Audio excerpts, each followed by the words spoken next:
ආයිබෝවන් හැමෝටම ආදරෙන් පිළිගන්නවා හැමෝම මගේ channel එකට.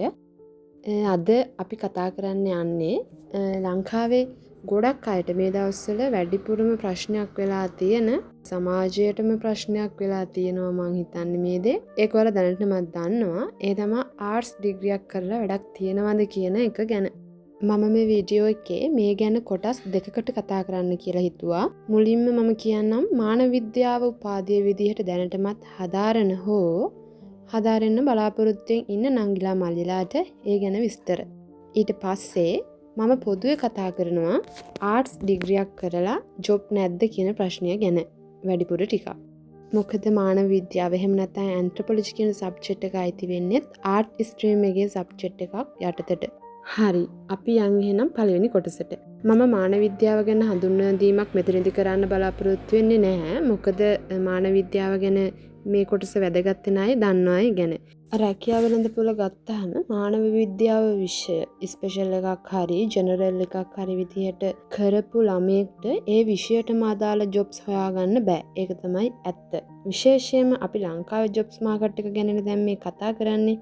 ඉතින් එහෙම බැලුවාම ඇත්තටම ඇන්ත්‍රොපොලොජි වලින් යන්න තියෙන රැකියා ප්‍රමාණය අඩුයි. ඒක අපිට තියෙන අවාසිදායක තත්ත්වයක්. හැබැයි අපිට පුළුවන් පොදුවේ උපාධියකින් යන්න පුළුවන් ඕනෑම රැකියාවකට මේකෙන් ඇප්ලයි කරන්න. සමහර ඒවාට එක්සෑම් තියෙනවා.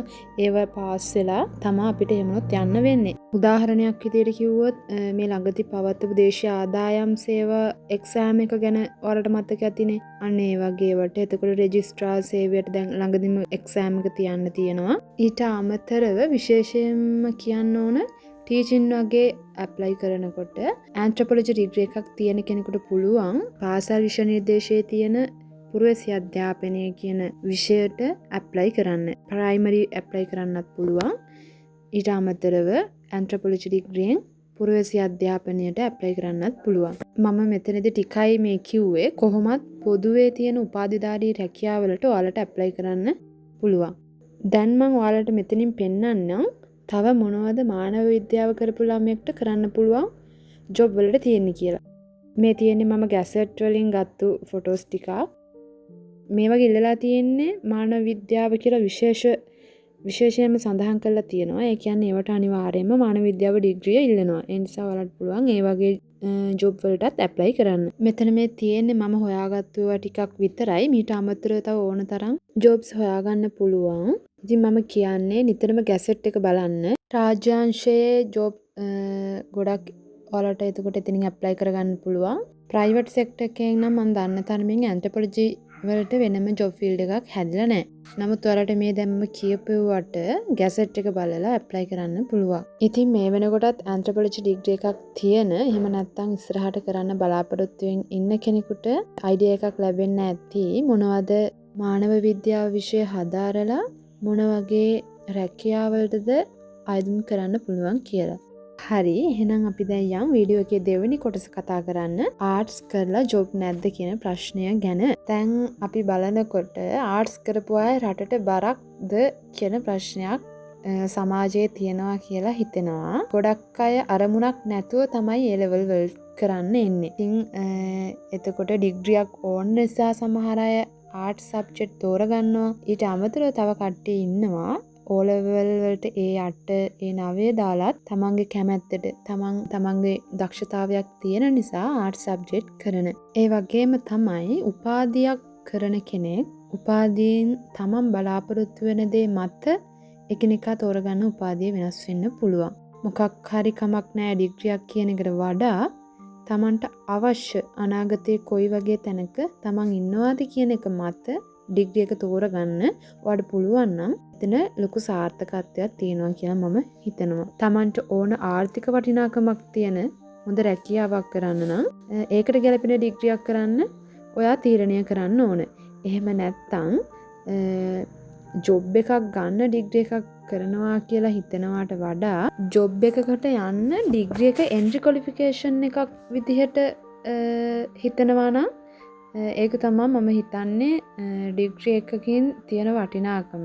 තමන්ගේ හැකියාව දක්ෂතාවය වැඩිපුරම තියෙන දේ අතහැරලා ගෙදරයි. එහෙම නැත්නම් සමාජයට ඕන විදිහට අපි ඩිග්‍රී එකක් කරන්න ඕනේ නැහැ. එහෙම වුණොත් අපි අසාර්ථකයි. අවබෝධයක් තියාගෙන තමයි අපි කරන දේ, අපි කරන ඩිග්‍රී එකද එහෙම නැත්නම් අපි A level වලට තෝරගන්න විෂය මොකක්ද කියන එක තීරණය කරන්න ඕනේ. අන්න ඒ විදිහට අවබෝධයක් ඇතිව අපි කරන දේ හරියට කරලා සුදුසුකම් හදාගත්තොත් කොතැන ගියත් අපිට සුදුසු තැනක් හම්බ වෙනවා. ඒ නිසා අපි ඩිග්‍රී එකට අමතරව විශේෂයෙන්ම ජොබ් මාකට් එකට ගැලපෙන විදිහට ඇඩිෂනල් ස්කිල් ඩිවලොප් කරගන්න එක වටිනවා. තව දෙයක් තමයි ගොඩක් අය බලාපොරොත්තු වෙනවා ඩිග්‍රී එක කරලා ඉවර වුණාමම අපිට ජොබ් එකක් හම්බෙන්න ඕන කියලා. මම කලින් කිව්වා වගේ අපි කරන ඩිග්‍රී එක මොකක් වුණත් ඒක රැකියාවකට යන්න එන්ට්‍රි ක්වොලිෆිකේෂන් එකක් විතරයි. අපිට පුළුවන් අපේ වෘත්තීය ගමන් මාර්ගය අපි කැමති ෆීල්ඩ් එකකින් ඩිග්‍රී එක කරන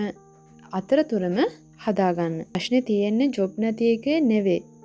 මං හිතන්නේ ස්කිල් හදාගෙන නැති එක. Tamanට යන්න තියෙන පාත් එක තෝරගෙන ස්කිල් එකක් හදාගන්න එක වටිනවා. එතකොට ඇඩිෂනල් ක්වොලිෆිකේෂන් එකක් විදිහට තමයි ඩිග්‍රියට අමතරව අපිට ඒ ස්කිල් එක ප්‍රයෝජනවත් වෙන්නේ. එතනදී ලැන්ග්වේජ් ස්කිල් එක ඉංග්‍රීසි නැතුව අපිට ඉන්ටර්විව් එකටවත් මුහුණ දෙන්න බෑනේ. ඒ නිසා ඉංග්‍රීසි ටික, IT ඒ වගේ ස්කිල් ටිකක් ඩෙවලොප් කරගෙන පොඩි පොඩි සර්ටිෆිකේට් කෝස් තියෙනවා, ඩිප්ලෝමාස් තියෙනවා. අපිට පුළුවන් බේසික් ස්කිල් ටික ඒ විදිහට හදාගන්න. ඩිග්‍රී එකෙන් පස්සේ ඔයාලට ඕන ජොබ් එකකට යන්න නම් මම මේ කියපු එක ඔයාලට ගොඩක් වටිනවා කියලා මම හිතනවා.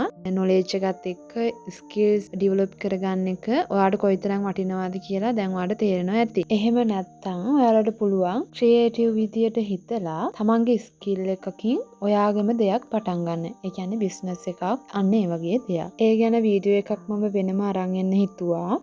ඉතින් මං හිතනවා මේ වීඩියෝ එකෙන් ඔයාලට ආර්ට්ස් කරලා එහෙම නැත්නම් ඇන්ත්‍රොපොලොජි ඩිග්‍රී එක කරලා ජොබ් නැද්ද කියන ප්‍රශ්නෙට පිළිතුරක් ලැබෙන්න ඇති කියලා. වීඩියෝ එක අවසාන වශයෙන් මට කියන්න තියෙන්නේ මේකේ මම ඉදිරිපත් කළපු මේ කරුණු මගේ පෞද්ගලික අදහස් සහ අත්දැකීම් එක්ක තමයි මම මේ කිව්වේ. ඔයගොල්ලන්ට වෙනම අදහස් අත්දැකීම් තියෙනවා නම් කමෙන්ට් සෙක්ෂන් එකේ ඒව සඳහන් කරන්න. මේක බලන වෙන කෙනෙකුට ඒක ප්‍රයෝජනවත් වෙන්න පුළුවන්. එහෙනම් වීඩියෝ එක බලපු හැමෝටම ගොඩක් ස්තුතියි. හැමෝටම සුබ දවසක්, සුබ අනාගතයක් කියලා ප්‍රාර්ථනා කරනවා.